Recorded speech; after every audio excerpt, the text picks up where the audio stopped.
Կառավարությունը մեկ տարի ժամկետով 352 միլիոն 226 հազար դրամ դրամաշնոր հատկացրեց առաջատար տեխնոլոգիաների ձեռնարկությունների միություն հասարակական կազմակերպությանը Արմաթ ինժեներական լաբորատորիաների բնականոն գործունեությունն ապահովելու համար։ Այն գումարը, որ հատկացնում ենք, թույլ է տալիս, որպեսզի ծրագիրը շարունակվի եւ մինչեւ տարվա վերջ ավելանան այդ լաբորատորիաները մեր դպրոցներում։ Մինչեւ տարեվերջ 260 լաբորատորիաներին կավելանա եւս 162-ը։ Բնապահպանության նախարարը հետաքրքրվեց Արմաթ լաբորատորիաները ուսումնական ծրագրում ներառելիս հնարավոր է միավորել ինֆորմատիկան ու ռոբոտաշինությունը, որպեսզի պետությունը լրացուցիչ ֆինանսական ծանրաբեռնվածության տակ չընկնի։ Արմաթը լինելով հաջողակ ծրագիր եւ անընդհատ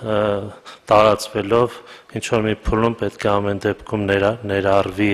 հանրակրթական գործընթացի մեջ, մասնավորապես ինֆորմատիկա առարկա է, բավականին հնացած է դասագրքերի առումով, դասավանդման մեթոդաբանության առումով։ Վարչապետ Նիկոլ Փաշինյանն անդրադառնալով նախարար Գրիգորյանի հարցադրմանն ասաց, որ բարձրացրած խնդրի կոնտեքստում է նաև հայոց պատմություն եւ եկեղեցու պատմություն առաջ կան։ Կառավարության ղեկավարի խոսքով ճիշտ է, որոշ հարցեր հրատապլուծման կարիք ունեն, բայց դա չի նշանակում, որ պիտի մակերեսային որոշում կայացնել։ Ափալ-թափալ չմտածված քայլերով գնալ առաջ, բայց մենք պետք է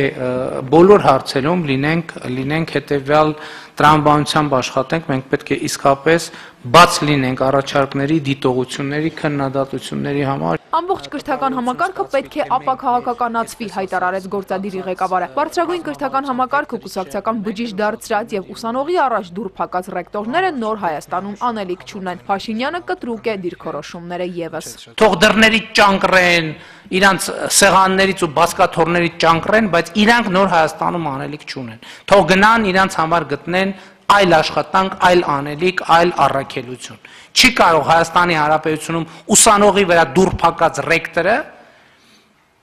կամ կուսակցականացրած կրթական process-ը ռեկտորը եւ ղեկավարությունը շարունակի Հայաստանում աշխատել։ Հայաստանյան 3 մարզական կազմակերպություններ պետական բյուջեից ֆինանսավորում կստանան որպես դրամաշնոր։ Սպորտի եւ երիտասարդության հարցերի նախարարության ներկայացրած առաջարկով Հայաստան, Սևան եւ Դինամո մարզական ակումբներին տրամադրվեց 626 միլիոն 311 հազար դրամ։ Խմբակավարներն աշխատավարձ կստանան, երեխաներն էլ սպորտով կզբաղվեն եւս կես տարի։ Վարչապետի հարցին, թե ինչով են տարբերվում այս մարզական կազմակերպությունները ակումբներից, Ղազարյանն ասաց. ոչնչով։ Սա ավանդույթ է, պարոն վարչապետ, հին ավանդույթ է, վաղուց եկած խորհրդային միությունից, որ յուրաքանչյուր մարզական միություն ուներ իր ուղղվածությունը։ Կառավարությունը որոշեց մաքսային տարածքներում գտնվող եւ մինչեւ 2018 թվականի դեկտեմբերի 31-ը գնված աճ ղեկով մեքենաները ներմուծելու հնարավորություն տալ մինչեւ մայիսի 1-ը։ Օրենքի ընդունումից հետո հնգօրյա ժամկետում շրջանառվել է կառավարության երկու որոշում, ըստ էության, որը մեկը շահագործմանն է վերաբերվում, մեկը հաշվառմանը,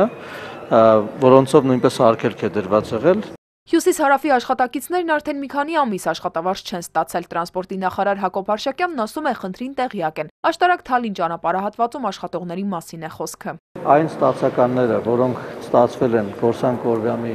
վերահսկող ինժեներական ընկերության կողմից, որոնք տրվել են նախարարությանը եւ ապացուցվել է, որ այդ աշխատանքը կատարվել է, դրա դիմաց Գործան ընկերությունը վճարվել է։ Թե ինչ պատճառներով նա չի վճարել ենթակապալառու ընկերություններին, մեզ հայտնի չի։ Իսպանական կապալառու ընկերությունը չի վճարել հայկական ենթակապալառուներին 1.5 միլիարդ դրամի չափով։ Արշակյանի խոսքով բանակցություններ են տարվում իսպանական ընկերության սնանկության կառավարչի հետ եւ ակնկալվում է նրա այցը Հայաստան։ Այդա Կարապետյան, Սամվել Արամյան, Էպիկենտրոն։